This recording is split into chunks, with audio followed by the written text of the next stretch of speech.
കൃഷ്ണ കിച്ചണിലേക്ക് ഏവർക്കും സ്വാഗതം. ഇവിടെ ചീരക്കറി വെക്കാൻ പോവാണ്.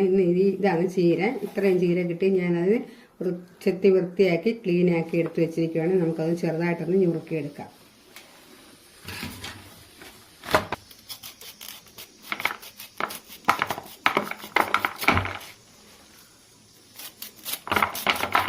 നമ്മുടെ ചീരക്കറിക്ക് ചീര ഇവിടെ അരിഞ്ഞ് തയ്യാറാക്കി വെച്ചിട്ടുണ്ട്.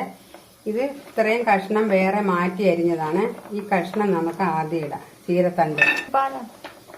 ചീരത്തണ്ടിന് അധികം വേവൊന്നുമില്ല. ഈ ഇലയേക്കാളും ഇച്ചിരി വേവ് ഉണ്ട് ചീരത്തണ്ടിന്. അതുകൊണ്ടാണ് ചീരത്തണ്ട് ഏറ്റവും മേളിലിട്ടത്. അതിൻ്റെ കൂടെ ഇച്ചിരി പടവലങ്ങ ഇടുന്നുണ്ട്.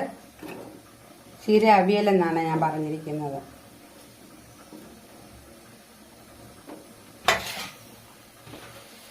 ചീരയില അതിൻ്റെ മേളിൽ വെച്ച് കൊടുക്കാം.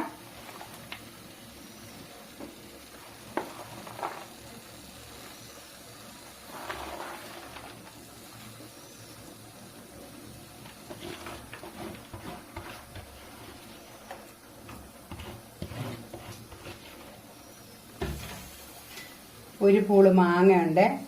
വിളഞ്ഞ മാങ്ങയാണ്, വലിയ പുളിയൊന്നുമില്ല. അതും അതിനകത്ത്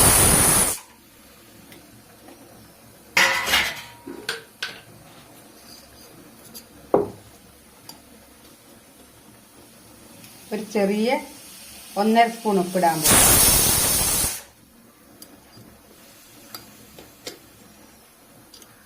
പോരാങ്കിൽ പിന്നെ ഇടാം.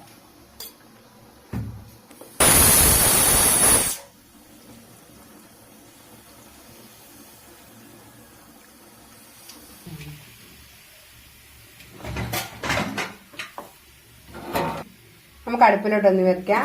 ഇതൊന്ന് മൂടി വെക്കട്ടെ. ഒരു വിസിലടിച്ചാൽ മതി ചീര അവിയലിനുള്ളത്. ചീരക്കറിക്ക് ആവശ്യമായ തേങ്ങ, ഈ ഒരു കപ്പിന് 1 കപ്പ് തേങ്ങ ജാറിലേക്ക് ഇടുന്നു. 2 ഉള്ളി, 4 ജീരകം, നല്ല ജീരകം,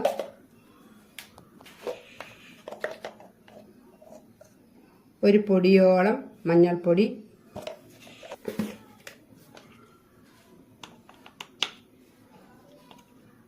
1/4 ടീസ്പൂൺ മുളക് പൊടി. ഇത് ഒരു ചീര അവിയൽ വെക്കാനുള്ളതാണ് ഈ അരപ്പ്. ഇതൊന്ന് അവിയൽ അരയ്ക്കുന്നവരെ നന്നായിട്ട് അരയുകേണ്ട. അവിയൽ പരുവത്തിനൊന്ന് നമുക്കൊന്ന് അരച്ചെടുക്കാം. നമ്മൾ ചീരക്കറിക്ക് അരച്ചെടുത്തിട്ടുണ്ട്. നമ്മുടെ ഇവിടെ ചീര വെന്തിട്ടുണ്ട്. അതിലോട്ട് നമ്മുടെ അരച്ച അരപ്പിടാം.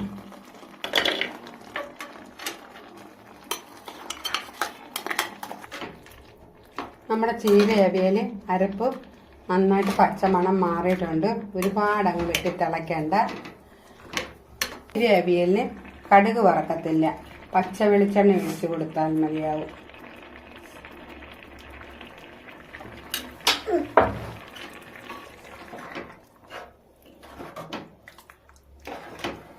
ഞാൻ നമ്മുടെ ചീര അവിയലിന് ഉപ്പ് നോക്കട്ടെ. ഉപ്പ് പോരാ, ഒരു ശകല ഉപ്പും കൂടെ വേണം. ഇത്ര ഉപ്പും കൂടെ വേണം. ചീര അവിയലിനകത്ത് വെള്ളരിക്ക ഇടാം, മുരിങ്ങയ്ക്ക ഇടാം, തക്കാളി ഇടാം. ഇതിട്ട്